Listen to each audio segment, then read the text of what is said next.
एक पिताजी के दो बेटे थे। उनमें से एक बहुत ही ताकतवर और बहुत ही बलवान, बहुत ही बड़ा था, और दूसरा पिता के बहुत ही करीब होकर उनके अधिकार को रखता हुआ, उनके मन की सारी बातों को, सारे भेदों को जानता हुआ उसे पिताजी से सामर्थ को रखता है, शक्ति को रखता है और इतना विश्वास भी रखता है कि उसके कहने पर उसके पिताजी सारी बातों को मान लेंगे, उनकी हर प्रकार की पुकार को सुनेंगे, उसे स्वीकार करेंगे और उसका उत्तर भी देंगे। पिता के करीब रहने वाला एक मित्र हुआ करता है जो उससे आकर कहता है, तेरे भाई बहुत ही ताकतवर हैं और तेरे भाई से मुझे डर लगता है। हो सकता है तेरे भाई मुझ पर बलवा करे और मुझे घात कर दे, मुझे मार दे और मेरी सारी प्रजा को भी, मेरे सारे लोगों को, मेरे घराने को भी वो बंदी बनाकर, गुलाम बनाकर लेकर जाएगा। इसलिए मैं चाहता हूँ तो अपने भाई को धमकी दे या फिर अपने भाई को कमजोर कर दे। तेरे पिता से जाकर कह दे कि उसकी सामर्थ्य नहीं जैसे ऐसी कोई कार्य करे जिसके कारण से वो मेरा सामना नहीं कर पाएगा। उसकी ताकत घट जाएगी, उसकी बल घट जाएगी, उसकी सामर्थ्य घट जाएगी। एक बार कल्पना ही करके देखे, क्या ये संभव हो सकता है एक पिता अपने संतान को कमजोर कर दे और किसी और के वश में कर दे? क्या ये संभव हो सकता है? अगर भाई के अंदर भाईचारा नहीं है, उसके प्रति प्रेम नहीं है, तो भाई ये काम कर सकता है, लेकिन पिता कभी भी अपने संतानों को श्राप नहीं दे सकता, अपने संतानों को कमजोर नहीं कर सकता, अपने संतानों को निर्बल नहीं कर सकता। अपने संतानों को निकम्मा होता हुआ, नाश होता हुआ, घात का शिकार होता हुआ कोई भी पिता देख नहीं सकता है। हमने इस पिता की जगह पर परमेश्वर को रखा है और पिता के करीब रहने वाले उस भाई की जगह पर हमने परमेश्वर का दास, परमेश्वर का भक्त, दीर्घदर्शी या फिर नबी का है, हम बिलाम को देखते हैं। दूसरा भाई जो ताकतवर है, सामर्थ्य है, बलवान है, जो संख्या में बहुत बड़ा है, उसकी जगह पर हम इसराइल को देखते हैं। मोआब देश का राजा सिप्पोर का पुत्र बालक आकर बिलाम से कहता है, तो अब्राहम की संतान, इसहाक की संतान अर्थात याकूब की संतान इसराइल को तू शाप दे। जो मिस्र की गुलामी में से उस बंधन से आजाद होकर आए हैं, उसको शाप देने के लिए कहता है। मिस्र की गुलामी में से छुड़ा कर लेने वाला कोई और नहीं है, वो परमेश्वर स्वयं लेकर आते हैं। परमेश्वर ने इब्राहिम से प्रतिज्ञा किया था, इसहाक से प्रतिज्ञा किया था, याकूब से प्रतिज्ञा किया था और याकूब की संतान को लेकर आते हैं। परमेश्वर ने बिलाम से यहाँ तक कहा था कि वे आशीष के भागी हो चुके हैं, इसलिए तो शाप नहीं दे सकता है, तो उसके बारे में कुछ ना कहना। एक बार कहने पर बिलाम बात नहीं मानता है, दूसरे बार कहने पर बिलाम बात नहीं मानता है। जब बालक की ओर से धन बढ़ जाती है, उपहार बढ़ जाते हैं, भेंट बढ़ जाते हैं, इनकी लालच बढ़ जाती है। रुको, मैं जाकर परमेश्वर से पूछ कर आता हूँ। बिलाम की बुद्धि भ्रष्ट हो जाती है। कल के अध्ययन में हमने देखा था, बिलाम गधे के ऊपर सवार होकर जाता है। जब वह गधे के सामने स्वर्गदूत आकर खड़ा होता है, अपनी तलवार लिए हुए खड़ा होता है, बिलाम को तो दिखाई नहीं पड़ता, लेकिन गधे को दिखाई पड़ता है। बिलाम के हाथों से 2 बार मार खाने के बाद तीसरी बार बिलाम को अपने ऊपर बिठाए हुए गधी इस प्रकार से नीचे बैठ जाती है, जिस कारण बिलाम और भी क्रोधित होकर उसे बहुत मारता है। 3 बार मारने के बाद गधी अपनी मुंह खोलकर बात करती है, क्या मैंने तेरे साथ कभी ऐसा किया है? तेरे जन्म से लेकर तुझे मैं उठाकर लेकर चलते हो, कभी तो मैंने ऐसा नहीं किया है। बिलाम ने उत्तर दिया, कभी तो तूने इस प्रकार से नहीं किया था, लेकिन आज तेरी नटखटी के कारण मैंने तुझे मारा है। उसके बाद परमेश्वर ने जैसे बिलाम की आंखें खोल दी, बिलाम ने स्वर्गदूत को देखा है, स्वर्गदूत के सामने गिरकर दंडवत करता है। उसके बाद क्षमा मांगता है, कहता है कि मैंने पाप किया है। बिलाम ने कहा, तो जो काम मैंने किया अगर वो तुझे बुरा लगा है तो मैं चला जाता हूँ, वापस लौट जाऊंगा। लेकिन परमेश्वर के स्वर्गदूत ने परमेश्वर के उस संदेशों को पाकर कहा है तो वापस नहीं जाएगा, उसके साथ में जाएगा, बालक के साथ में जाएगा और वही बातें करेगा जो परमेश्वर तेरे मुंह में रखेगा। परमेश्वर की बात को सुनना पड़ा है, बिलाम बालक के साथ में चला जाता है। आगे क्या होता है, इन बातों को गौर करने से पहले, हमारे अध्ययन में आगे बढ़ने से पहले आए खुदावंद के हाथ में अपने आप को समर्पण करते हैं पवित्र आत्मा का अभिषेक के लिए, परमेश्वर की सामर्थ के लिए, अगुवाई के लिए और परमेश्वर के ज्ञान के लिए, समझ के लिए प्रार्थना करेंगे। अनुग्रहकारी पिता परमेश्वर, हम आपको धन्यवाद करते हैं, स्तुति करते हैं, प्रशंसा करते हैं। गौरव वंदना की भेंट प्रभु जी आपकी सानिध्य में लेकर आते हैं। आप प्रभु जी हमसे प्रसन्न हो जाए और प्रभु जी अपने महिमा को हमारे पर प्रकट करने के लिए दुआ करते हैं। हमारी वर्तमान के दिन प्रभु जी और आगे का भविष्य आपकी दृष्टि में है। आप आज हमसे बातें करने जा रहे हैं, हमेशा की तरफ प्रभु जी अपनी सामर्थ के साथ उतराए हैं। पवित्र आत्मा की सामर्थ को, शक्ति को हम पर ढेल रहे प्रभु जी, शुक्रिया अदा करते हैं, गौरव करते प्रभु जी, फिर से एक बार आपकी महिमा करते हैं। आपके वचन सुनने के लिए सिद्ध होकर प्रभु जी आपके सानिध्य में भोर को उठ कर आए प्रभु जी। हमारे सारे परिजनों को, आपके भक्तगणों को आपकी दृष्टि में लेकर आते हैं। यदि कोई कमजोर है, बीमार है, किसी कारण से प्रभु जी परेशान और पीड़ित है, शारीरिक रूप से हो सकता है, मानसिक आर्थिक रूप से हो सकता है, पारिवारिक सामाजिक रूप से हो सकता है, या फिर आध्यात्मिक रूप से हो सकता है, खुदावंद आपकी अनुग्रह भरा हाथ प्रभु जी उनके ऊपर लेकर आए, आपका छुटकारा भरा हाथ उनके ऊपर लेकर आए, आपकी सामर्थ्य शक्तिशाली हाथ उनके ऊपर लेकर आए। इसी समय परमेश्वर उन सबों को छूकर तंदुरुस्ती से भरने के लिए, छुटकारा से भरने के लिए दुआ करते हैं। आपके वचनों से प्रभु आप हमसे बातें करने जा रहे हैं, इसके लिए धन्यवाद करते हैं। पवित्र आत्मा का अभिषेक अगुवाई में इस प्रकार से चलाते रहिए, हमारे साथ रहिए, हमसे बातें कीजिए, सारी महिमा को स्वयं प्राप्त करें। दुआओं को सुनकर परमेश्वर के उत्तरों के लिए धन्यवाद करते हुए हमारे उद्धारकर्ता प्रभु यीशु मसीह के नाम से इस प्रार्थना को मांगते हैं। सुन और कबूल कर पिता। आमेन, आमेन, आमेन। आध्यात्मिक जीवन की दैनिक खुराक सुन रहे हमारे सारे प्रिय श्रोताओं को, परमेश्वर के प्रिय भक्तगणों को प्रभु यीशु मसीह के नाम में प्यार भरा जय मसीह की सुप्रभातम और शुभोदय कहते हुए हम सबका मनपसंद ध्यान केंद्र आध्यात्मिक जीवन की दैनिक खुराक में और इस नए दिन में आप सबका स्वागत करते हैं। हमारी अध्ययन गिनतियों की किताब 23 अध्याय में चल रही है। पहला वचन से पढ़ते हुए हमारे ध्यान को आगे बढ़ाते हैं। तब बिलाम ने बालक से कहा, यहाँ पर मेरे लिए 7 वेदियां बना और इसी स्थान पर 7 बछड़े और 7 मेढ़े तैयार कर। तब बालक ने बिलाम के कहने के अनुसार किया और बालक और बिलाम ने मिलकर प्रत्येक वेदी पर एक बछड़ा और एक मेढ़ा चढ़ाया। फिर बिलाम ने बालक से कहा, तो अपने होमबलि के पास खड़ा रहा और मैं चाहता हूँ संभव है कि यहोवा मुझसे भेंट करने को आए और जो कुछ वो मुझ पर प्रकाश करेगा वही मैं तुझको बताऊंगा। तो वह एक मंडे पहाड़ पर गया और परमेश्वर बिलाम से मिला और बिलाम ने उससे कहा, मैंने 7 वेदी तैयार किए हैं और प्रत्येक वेदी पर एक बछड़ा और एक मेढ़ा चढ़ाया है। यहोवा ने बिलाम के मुंह में एक बात डाली और कहा, बालक के पास लौट जा और यूं कहना। और वह उसके पास लौट कर गया और वह क्या देखता है कि वह सारे मोआबी हाकिमों समेत अपने होमबलि के पास खड़ा है। तब बिलाम ने अपनी गोड़ बात आरंभ की और कहने लगा, बालक ने मुझे आराम से अर्थात मोआब के राजा ने मुझे पूरब के पहाड़ों से भुलवा भेजा और कहा, आकर मेरे लिए याकूब को शाप दे, इसराइल को धमकी दे। परंतु जिन्हें ईश्वर ने शाप नहीं दिया उन्हें मैं क्यों शाप दूं, और जिन्हें यहोवा ने धमकी नहीं दी उन्हें मैं कैसे धमकी दूं। चट्टान की चोटी पर से वे मुझे दिखाई पड़ते हैं, पहाड़ियों पर से उनको मैं देखता हूँ। वह ऐसी जाति है जो अकेली बसी रहेगी और अन्य जातियों से अलग गिनी जाएगी।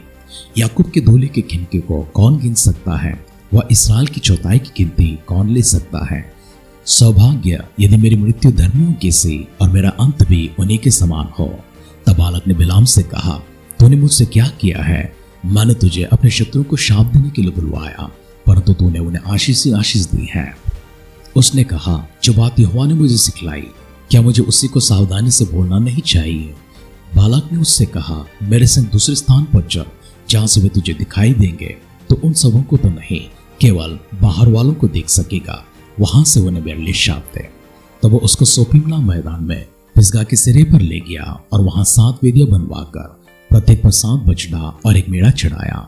तब बिलाम ने बालक से कहा, अपने होमबलि के पास यहीं खड़ा रहा और मैं उधर जाकर यहोवा से भेंट करूं।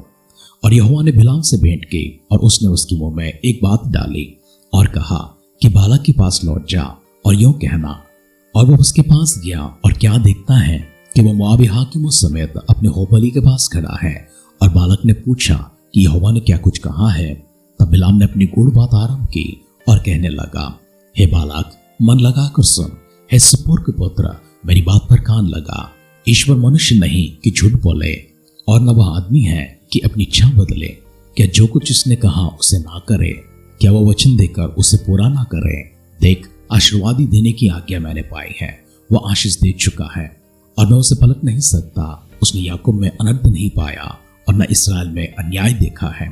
उसका परमेश्वर यहोवा उसके संग है और उनमें राजा की सी ललकार होती है। उनको मिस्र से ईश्वर ही निकाल ले आ रहा है। वह तो बने लिसान के समान बल रखता है। निश्चय कोई मंत्र याकूब पर नहीं चल सकता और इसराइल पर भावी कहना कोई अर्थ नहीं रखता। परंतु याकूब और इसराइल के विषय अब यह कहा जाएगा कि ईश्वर ने क्या ही विचित्र काम किया है। सुन, वह दल सिंह की नाई उठेगा और सिंह की नाई खड़ा होगा। वह जब तक आहर ना खा ले और मरे उनको लोहों को ना पी ले तब तक ना लौटेगा। तब बालक ने बिलाम से कहा, उनको ना तो शाप देना और ना आशीष देना। बिलाम ने बालक से कहा, क्या मैंने तुझसे नहीं कहा कि जो कुछ यहोवा मुझसे कहेगा वही मुझे करना पड़ेगा? बालक ने बिलाम से कहा, चल, मैं तुझको एक स्थान पर ले चलता हूँ। संभव है कि परमेश्वर की इच्छा हो कि तू वहां से उन्हें मेरे लिए शाप दे। तब बालक बिलाम को फोर के सिरे पर जहां से इश्मोन देश दिखाई पड़ता है लेकर गया। और बिलाम ने बालक से कहा, यहाँ पर मेरे लिए 7 वेदियां बनवा और यहाँ 7 बछड़े और 7 मेढ़े तैयार रख। बिलाम के कहने के अनुसार बालक ने प्रत्येक वेदी पर एक बछड़ा और एक मेढ़ा चढ़ाया। गिनतियों की किताब 23 अध्याय की बातों को हमने पढ़कर सुना है। इसमें हमने देखा है परमेश्वर ने 22 अध्याय में ही बिलाम से कहा है, जो लोग आशीष को प्राप्त किए हैं इसराइल संतान वो है। इसराइल कोई साधारण से संतान नहीं है, वो याकूब की संतान है, वो इसहाक की संतान है, वो मेरे दास इब्राहिम की संतान है तो उसको शाप न देना, वे आशीष के भागी हैं। फिर भी बिलाम ने बालाक से कहा है, मैं इंतजार करता हूँ, हो सकता है परमेश्वर अपना मन को बदले और मेरे मुंह में कोई ऐसे शब्द रखे जिससे मैं इस प्रजा को श्राप दूं।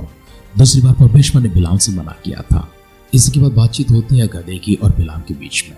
तीसरी बार परमेश्वर ने बिलाम से मना किया है, लेकिन वो अपने मन बदलने को तैयार नहीं था। इसलिए परमेश्वर ने कहा, ठीक है, तू बालाक के पास जाएगा, लेकिन वही बातें करेगा जो मैं तेरे मुंह में रखता हूँ। और परमेश्वर ने इस्राएल के प्रति आशीर्वाद के वचनों को बिलाम के मुंह से निकलवाया था। चौथी बार भी ऐसे होता है, एक और जगह पर लेकर जाता है। पांचवी बार भी ऐसे होता है, एक और जगह पर लेकर जाता है। इस अध्याय में हमने देखा है 3 बार बिलाम अपने स्थानों को बदलते हुए ऊंची ऊंची चोटियों के ऊपर लेकर जाता है।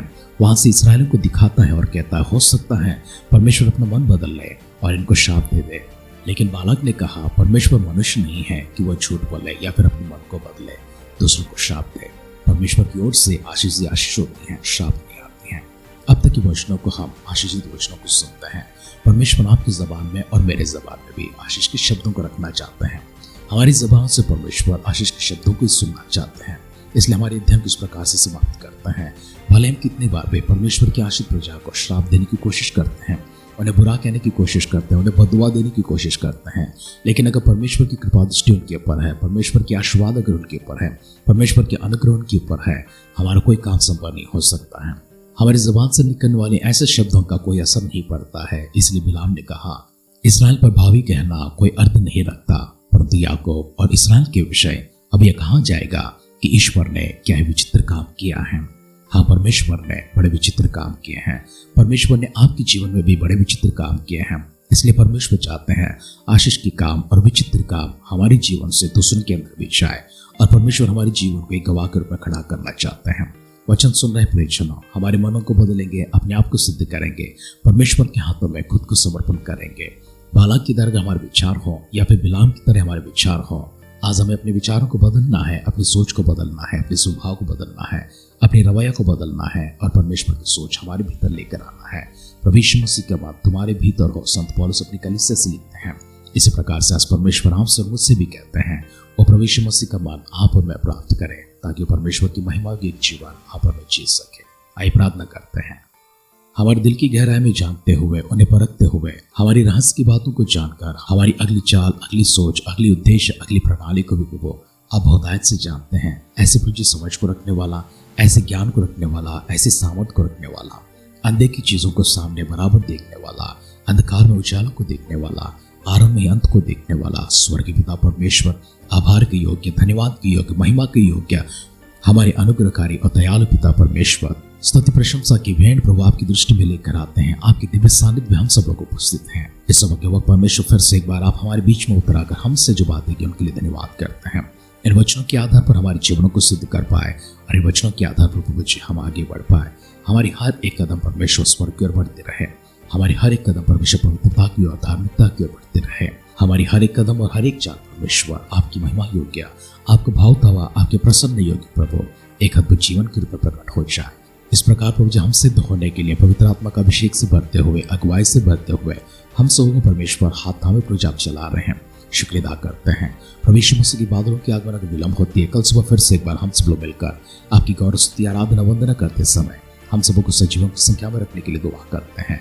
अगर ऐसा ना हुआ, प्रभु यीशु मसीह की बादलों के आगमन में हम सबको शामिल करने के लिए प्रार्थना करते हैं। हमारी पुकारों को सुनकर देवताओं के लिए धन्यवाद करते हुए हमारे उद्धारकर्ता प्रभु यीशु मसीह के नाम से इस प्रार्थना को मांगते हैं। सुन और कबूल कर पिता। आमेन, आमेन, आमेन।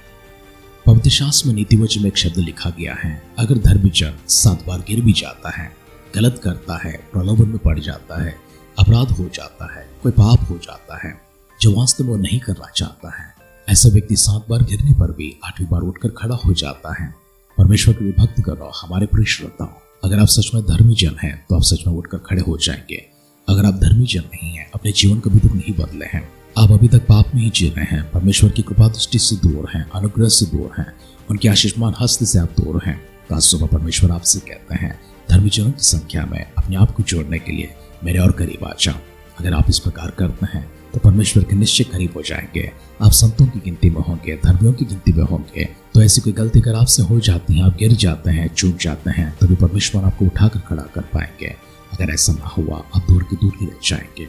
अपने आप को संभालिए, खुदा के राज्य के लिए अपने आप को सिद्ध करें। प्रभु यीशु मसीह के बादलों की आगमन बहुत जल्द संभव होने वाली है। हमारी दुआ, हमारी कामना आपके जीवन के विषय में इस प्रकार से है कि आप और मैं, हम सब लोग मिलकर परमेश्वर के स्वर्ग राज्य में शामिल हो जाए। हमारी इस दुआ और कामना के साथ आज की ध्यान पर समाप्त करते हैं। आप सुनते रहिए, सुनाते रहिए आध्यात्मिक जीवन की दैनिक खुराक। कल फिर मिलेंगे। अपना ख्याल रखिए, अपनों का ख्याल रखिए, दूसरों का भी ख्याल रखिए। God bless you.